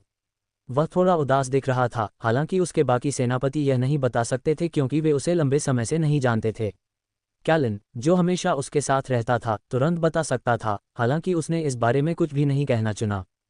मुझे यकीन है कि वह पूरी कोशिश कर रहा है। इस तरह से पूछने से उस पर दबाव पड़ रहा होगा, एलिस्टर ने कैलन को अपने मन में सोचते हुए सुना। हेजिरियन की नज़र एक पल के लिए कैलन पर टिकी रही, फिर वह अपने सिंहासन से उठ गया। कैलन, उसने शांति से कहा, मेरे पीछे आओ। कैलन ने तुरंत झुककर अपनी बख्तरबंद मुट्ठी को एक बार फिर अपनी छाती पर रख लिया। जैसा आप आदेश देते हैं मेरे स्वामी, उसने जवाब दिया, तेजी से अपने पैरों पर खड़ा हुआ। वह आगे बढ़ा और जब वे सिंहासन कक्ष से बाहर निकले तो वह हेजिरियन का पीछा करता हुआ चला गया। जैसे ही वे विशाल सुनहरे दरवाजों से गुजरे, कैलन ने सिंहासन कक्ष की ओर एक नज़र डाली। दरवाजे धीरे धीरे उनके पीछे बंद हो गए, आवाज़ गलियारों में गूंज रही थी। हेजिरियन शांत गति से चल रहा था, उसके चांदी के बाल हर कदम के साथ धीरे धीरे हिल रहे थे, जबकि कैलन उसके पीछे सम्मानजनक दूरी बनाए हुए था। सिंहासन कक्ष में वापस हेजिरियन और कैलन के जाने के बाद जो सन्नाटा था, उसे बचे हुए जनरलों में से एक ने जल्दी से तोड़ दिया। गहरे नीले और सफ़ेद बालों वाला एक लंबा, चौड़े कंधों वाला ड्रैगन नाइट, जिसके शरीर पर कुछ नीले रंग के तराजू चमक रहे थे, आगे बढ़ा। उसका नाम जनरल सेराफिस वॉन एज्योरवॉर्ड था, जो एक आकाश ड्रैगन था जो अपने शांत व्यवहार और रणनीतिक दिमाग के लिए जाना जाता था। सेराफिस लिरिया की ओर मुड़ा। क्या आपको लगता है कि हमारे भगवान अंधेरे के आने से पहले अपनी क्षमता में महारत हासिल कर पाएंगे? जवाब देने से पहले लिरिया ने सवाल पर ध्यान से विचार किया। हमारे स्वामी में बहुत क्षमता है। उद्धरण चिन्ह। लेकिन उनकी रक्तरेखा क्षमता की ताकत ऐसी है जो उम्र के साथ परिपक्व होती है। जैसे जैसे समय बीतता है, वैसे वैसे उनकी शक्ति भी बढ़ती जाती है। उन्हें बहुत जल्दी धकेलने की कोशिश करने से बहुत कम प्रगति होगी। बाधा ऐसी चीज़ नहीं है जिसे जल्दी से दूर किया जा सके। सेराफिस ने सिर हिलाया, हालांकि उसकी अभिव्यक्ति परेशान थी। तो समय हमारे पक्ष में नहीं है, उसने लिरिया से ज़्यादा खुद से ही बड़बड़ाया। लिरिया के जवाब देने से पहले कमरे में एक और आवाज़ गूंजी, एक ऐसी आवाज़ जिसे कमरे में मौजूद ज़्यादातर जनरलों ने सबसे अप्रिय पाया। जनरल नेलिराज वॉन एबिसवॉर्ड, एक ब्लैक ड्रेक, एक दुष्ट कबीला जो एक अधिपति के कुटिल कामों को अंजाम देने के लिए मौजूद है ताकि उसे खुद को कलंकित करने की ज़रूरत न पड़े। अक्सर दोनों के समान गुणों, जैसे उनके चांदी के बाल, लाल आंखें, काले तराजू और काले सींग होने के कारण उन्हें अब कीसवॉर्ड कबीले के सदस्य समझ लिया जाता है। लेकिन उनके और अन्य सभी कुलों के विपरीत, एबिसवॉर्ड कबीले को जितना संभव हो सके उतना क्रूर, चालाक, छलपूर्ण और नापाक होने में गर्व और आनंद मिलता था। उनकी रक्त संबंधी क्षमता, नो ऑर्डर, उन्हें कुछ कानूनों को अस्थायी रूप से बदलने या अनदेखा करने की अनुमति देती थी, आकाशीय या भौतिक, लेकिन इसका उपयोग एक समय में केवल एक कानून पर ही किया जा सकता था, और कानून की अवहेलना केवल उनके शिखा पर उनकी महारत की सीमा तक ही की जा सकती थी। हालांकि उनके स्वामी के प्रति उनकी निष्ठा पर कभी सवाल नहीं उठाया गया, क्योंकि उनकी सेवा ही उनके अस्तित्व का मुख्य कारण थी। लेकिन सभी ड्रैगन उनके आसपास असहज महसूस करने से खुद को नहीं रोक पाते थे। वे ड्रैगन प्रकृति के विपरीत पैमाने पर थे, और अधिकांश लोग उन्हें पूरी तरह से स्वीकार नहीं करते थे या उन्हें ड्रैगन के रूप में भी नहीं देखते थे। नेलिराज जहां खड़े थे, वहां से आगे झुक गए।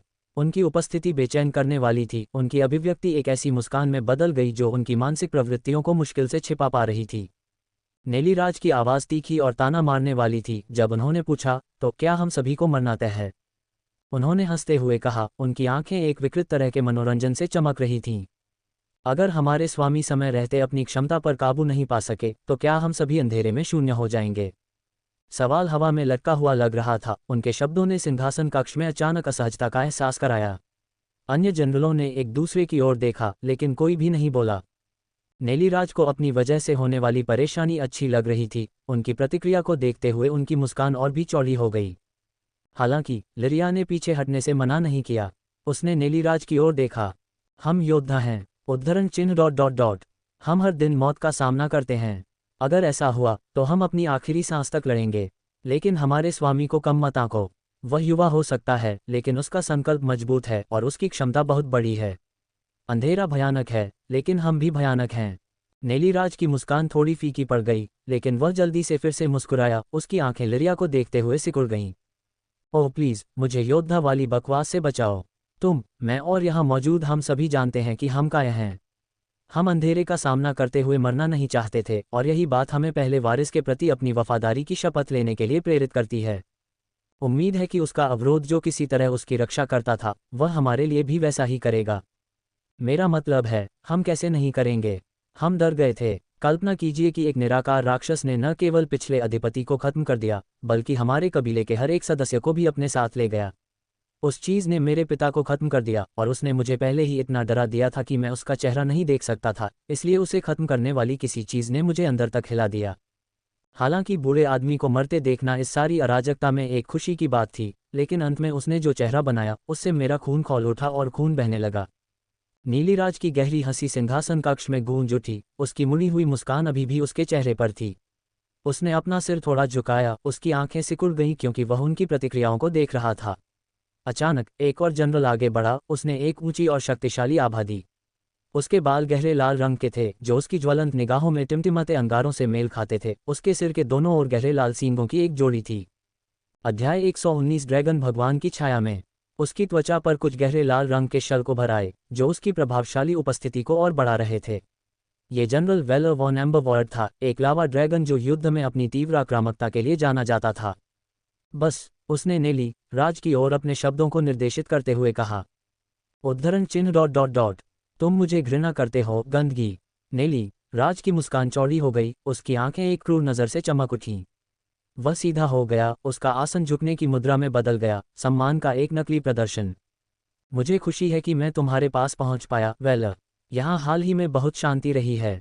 वेलर की आंखें सिकुड़ गईं क्योंकि उनके नीचे का फर्श गर्म होने लगा, और वह नेली राज के करीब चला गया। क्या तुम इसे दोहराना चाहोगे? तुम गंदगी। इससे पहले कि बात आगे बढ़ती, एक और जनरल ने हस्तक्षेप किया। वह चांदी के बाल, पीली आंखें और सिर से पीछे की ओर मुड़ी हुई सुंदर सफ़ेद सींगों के साथ शान से चलती थी। ये जनरल एल्जोरा वॉन सेराफवॉर्ड था, एक दिव्य ड्रैगन। बस, तुम दोनों, एल्जोरा ने कहा। वह दोनों के बीच खड़ी हो गई, उसकी नज़र स्थिर थी और वह वेलोर से नेली राज की ओर देख रही थी।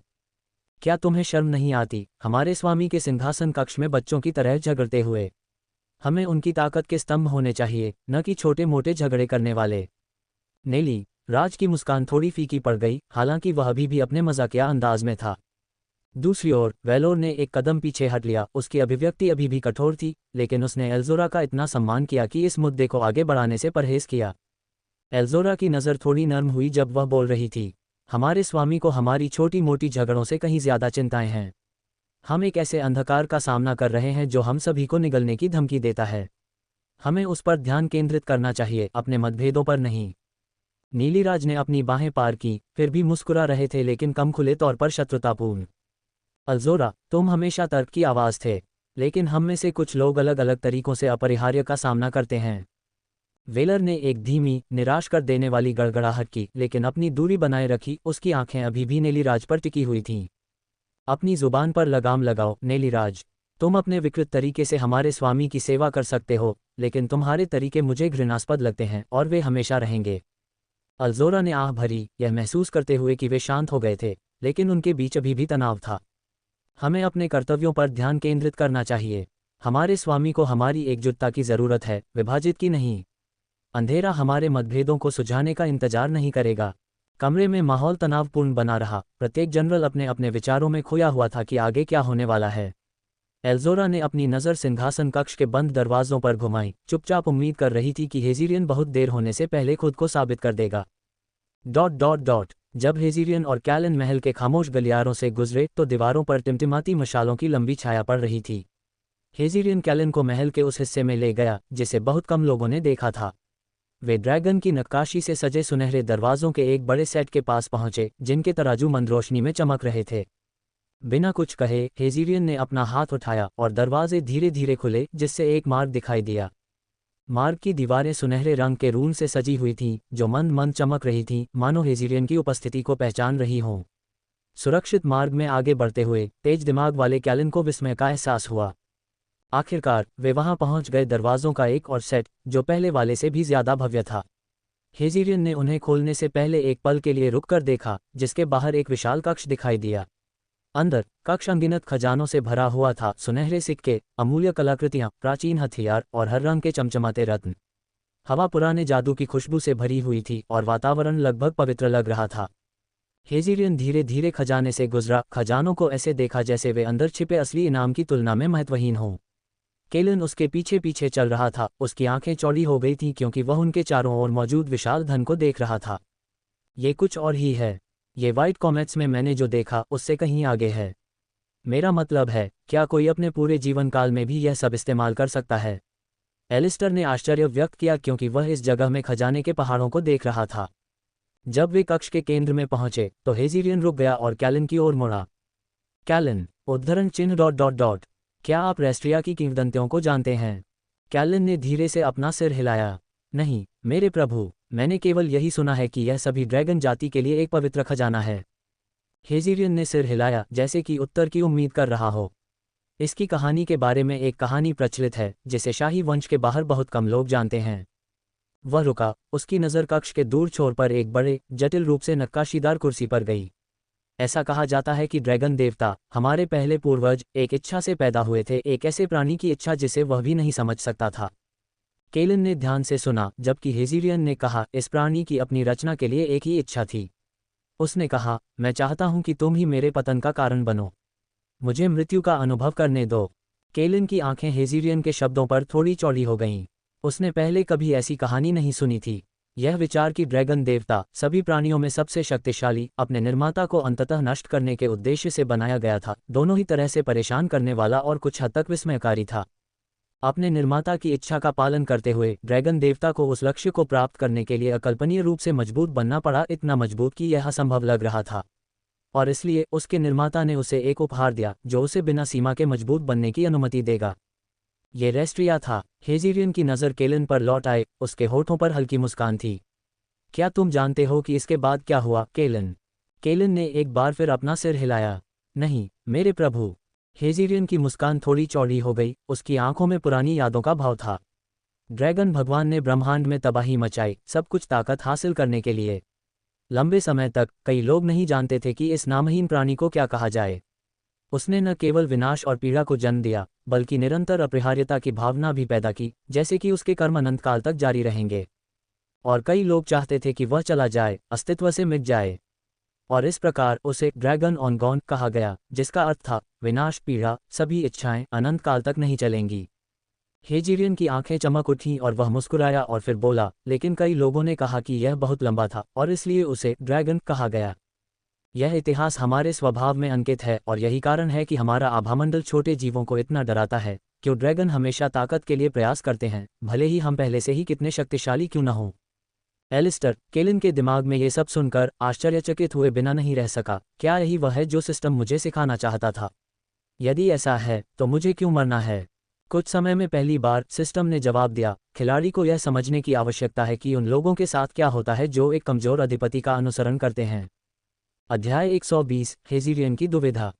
उसके सामने पहुंचते ही केलन की नज़र एक तलवार पर पड़ी।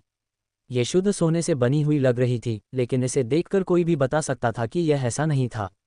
ऐसा लग रहा था कि यह अंदर से सुनहरी आकाशगंगाओं की तरह चमक रही थी। ब्लेड के नुकीले किनारे पर अजीब निशान थे, शायद रून, सामान्य से अलग, नोक से सुनहरे हैंडल तक, सफ़ेद चमकते हुए। हेजिरियन रुक गया, उसकी आंखें उस कुर्सी पर टिकी रहीं जहां रेस्ट्रेट आराम कर रहा था। ड्रैगन भगवान, उद्धरण चिन्ह ...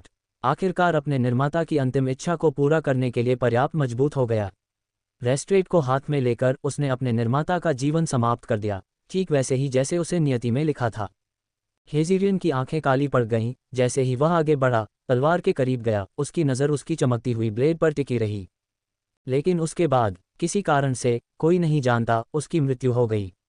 चाहे ये तुरंत हुआ हो या कुछ साल लगे हों, कोई भी निश्चित रूप से नहीं कह सकता। कुछ लोग मानते हैं कि यह तलवार का अभिशाप था, अन्य कहते हैं कि यह उद्देश्य की हानि थी।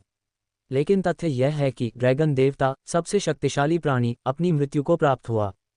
केलन ने एक पल के लिए चुपचाप हेजिरियन का पीछा किया। फिर केलन ने बोलने का फैसला किया। आप मुझे ये सब क्यों बता रहे हैं, भगवान हेजिरियन? हेजिरियन हिचकिचाया, उसका हमेशा का आत्मविश्वास भरा व्यवहार बस एक पल के लिए फीका पड़ गया। उसने तलवार की ओर देखा, फिर केलन की ओर, उसके चेहरे पर उलझन थी। क्योंकि केलन, हो सकता है कि मैंने अब तक कोई प्रगति न की हो। क्या ये वही है जिसके बारे में सिस्टम बात करने की कोशिश कर रहा है?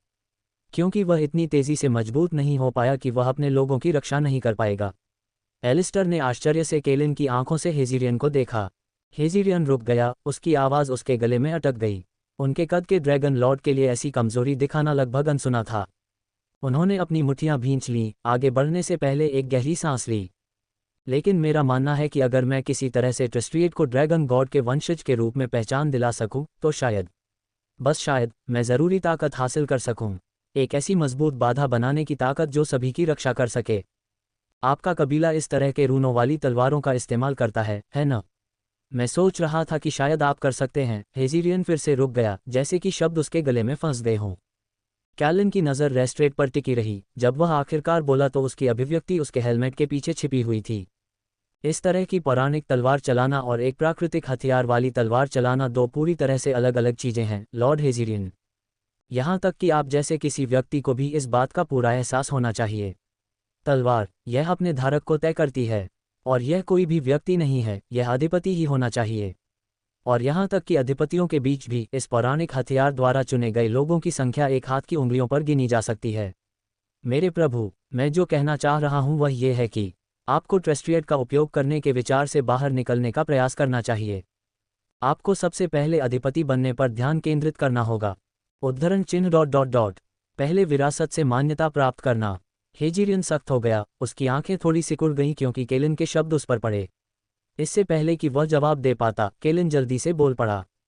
मेरा कोई अपमान करने का इरादा नहीं है मेरे प्रभु, लेकिन हेजिरियन की आवाज़ अचानक हवा में गूंज उठी, पहले से ज्यादा तीखी। मैं अपने भाई को नहीं मारूंगा। सिंहासन के लिए नहीं, किसी और चीज़ के लिए नहीं। केलिन जल्दी से बोला, खुद का बचाव करना चाहता था। मैंने यह नहीं कहा कि आपको उसे मारना है मेरे प्रभु, बस किसी और को आदेश दे कि मैं उसके बाद उसे अपना भाई कैसे कह पाऊंगा। हेजिरियन ने तुरंत कहा, थोड़ा चिल्लाया। हेजिरियन के शब्दों के हवा में लटकने से कमरे में तनाव बढ़ गया। उसकी मुट्ठियां कस गईं, ट्रिस्ट्रिएट से आने वाली सुनहरी रोशनी खजाने पर लंबी छाया डाल रही थी। केलिन के विचार तेजी से आगे बढ़ रहे थे। मैं सिर्फ एक हिप्पोक्रेट हूँ, अपने स्वामी से कुछ ऐसा करने के लिए कह रहा हूँ जो मैं भी नहीं कर सकता। लेकिन अगर कोई निर्णय नहीं लिया गया, तो हम सभी का नाश हो जाएगा। केलिन ने तुरंत सिर झुकाया, अपना सिर नीचे किया। मुझे इस बारे में बात करने के लिए खेद है मेरे प्रभु। मैं बहुत आगे बढ़ गया था। मैं बस इतना कह रहा हूं कि अगर जल्द ही कुछ नहीं किया गया, तो हम सभी के लिए बहुत देर हो सकती है। एक लंबा विराम था। केलिन के शब्दों का वजन उन दोनों पर भारी पड़ रहा था। हेजिरियन की अभिव्यक्ति उलझन में दिख रही थी। अंत में उसने आह भरी, उसके कंधे थोड़े झुक गए क्योंकि वह निर्णय के साथ जूझ रहा था। सिर पीछे करो, हेजिरियन ने कहा। उसकी आवाज़ अब शांत हो गई थी। वह केलिन से दूर हो गया, उसकी नज़र एक बार फिर रेस्ट्रिएट पर टिकी हुई थी, जैसे कि वह ब्लेड से उन उत्तरों की खोज कर रहा हो जो उसे अपने भीतर नहीं मिल पा रहे थे।